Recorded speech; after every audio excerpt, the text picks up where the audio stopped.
Na terça-feira, a Grécia deixou de pagar a parcela de 1 bilhão e 600 milhões de euros ao Fundo Monetário Internacional. A situação gerou muita insatisfação entre os principais países da Europa, que acusam o governo da Grécia de estar contra a União Europeia. Já o primeiro-ministro grego Alexis Tsipras convocou um referendo para o próximo domingo e, junto com outros ministros, ameaça deixar o governo, caso o referendo aprove o acordo proposto pela União Europeia. O não pagamento da dívida pode gerar problemas ao povo grego e aos países europeus, com reflexos na economia mundial. Para entender um pouco melhor esse assunto e essa crise que pode chegar ao Brasil, eu converso agora com o coordenador do Núcleo de Auditoria Cidadã da Dívida Alagoas, José Menezes. Professor, ela pode chegar aqui, é uma ameaça aos outros países, à América Latina, ao Brasil? Bom, a primeira coisa, antes dessa questão, eu queria só colocar uma outra coisa, que recentemente a Auditoria Cidadã, através de Maria Lúcia Patorelli e vários outros pesquisadores, eles participaram de uma auditoria da dívida da Grécia. E o levantamento que eles chegaram é que essa dívida é totalmente ilegal. Essa dívida que foi contraída, ela é uma dívida que foi contraída para salvar os bancos privados gregos como consequência da crise de 2008, vinda dos Estados Unidos, que chegou lá em 2010. Então, a primeira coisa nós temos que localizar que o calote, como está sendo colocado, ele não é a expressão adequada. Na verdade, o que nós temos é uma dívida ilegítima e imoral que está sacrificando profundamente o financiamento do Estado. Ou seja, até agora, para cumprir essas metas, o que o governo tem feito? Ele tem atacado as aposentadorias, ele tem atacado o serviço público, ele tem privatizado. Então, o efeito que pode chegar ao Brasil não é só derivado do problema da Grécia. Na verdade, o que nós temos é uma coisa muito mais grave. O que está acontecendo com a Grécia está acontecendo com a maioria dos Estados nacionais.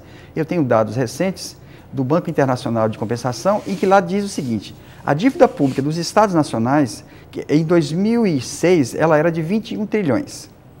Atualmente, ela está chegando a 43 trilhões de dólares. Significa que em 6 anos, a dívida pública de todos os governos, ela cresceu quase 20 trilhões. Mas por que cresceu? Como explicar esse crescimento? Essa dívida cresceu porque nos Estados Unidos eles salvaram os grandes bancos, eles salvaram as maiores empresas capitalistas. A General Motors é uma empresa estatal.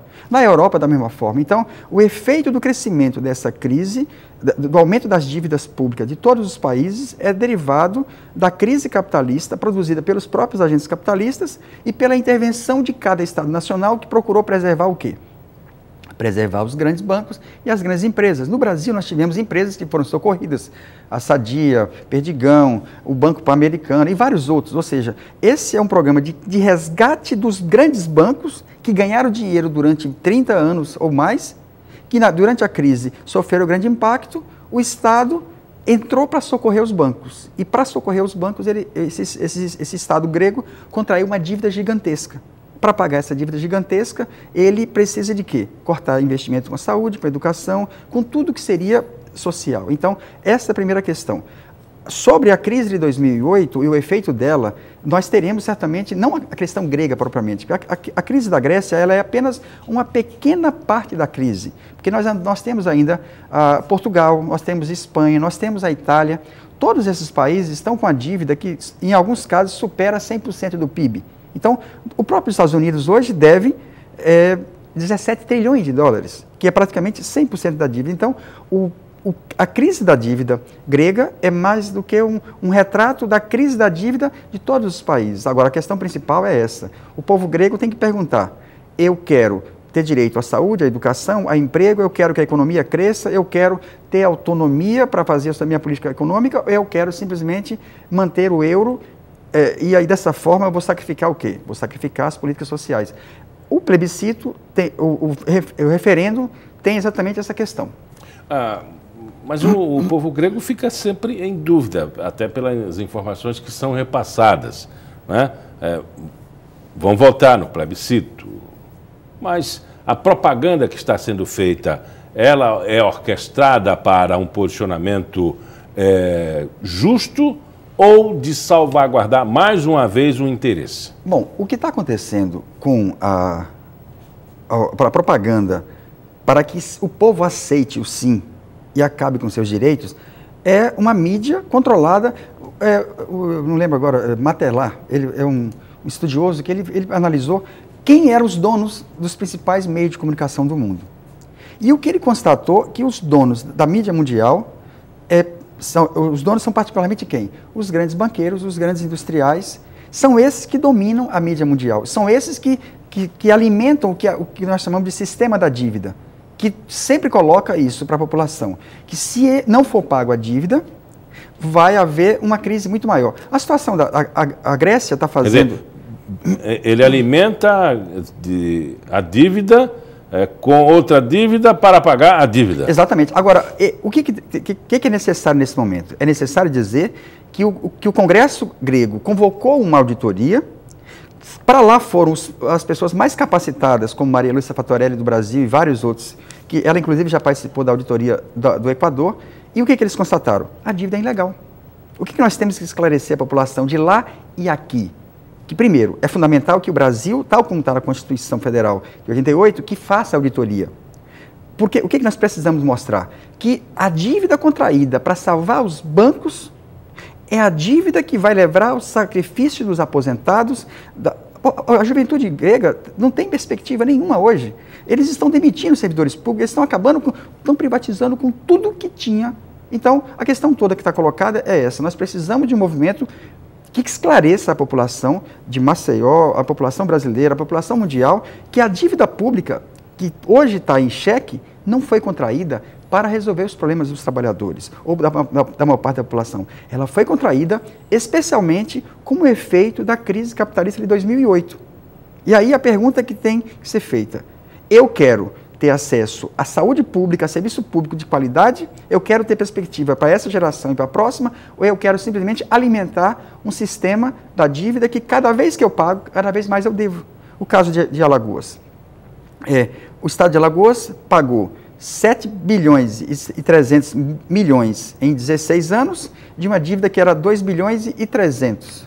E deve 9,4 bilhões. Ou seja, o que está em questão agora é justamente isso. Nós precisamos fazer, em todos os países, uma auditoria para sabermos exatamente qual foi a responsabilidade, quem são responsáveis pela crise. Quem é que vai ter a coragem de quebrar esse elo? Exatamente. Então, eu acho que o esclarecimento, a informação correta, nos possibilita isso. O Núcleo pela Auditoria Cidadã aqui em Alagoas está buscando isso e nós estamos agora articulando isso em todos os países da América Latina e também da Europa. Por quê? Nós temos um exemplo muito bom, a Islândia.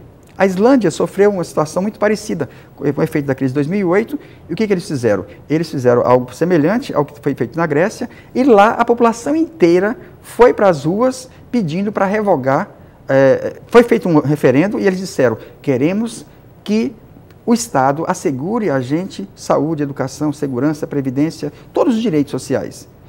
Isso, a partir daí, eles fizeram uma mudança completa nos deputados, nos governadores, em tudo.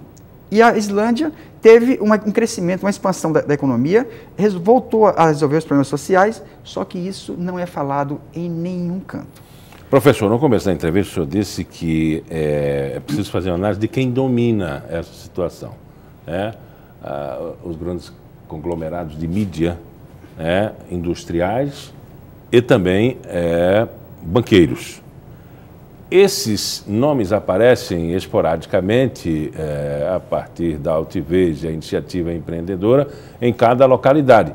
Mas existe eu diria assim, um elo internacional, porque o mesmo Santander daqui é o mesmo da Itália, é o mesmo da Grécia. Esse ponto em questão da internacionalização do poder, ele é real, palpável? Olha, nos anos 70, Robert McNamara, que foi do Banco Mundial, ele lançou uma frase que era o seguinte: nós temos que conquistar corações e mentes. Esse ato de conquistar corações e mentes significava exatamente o quê?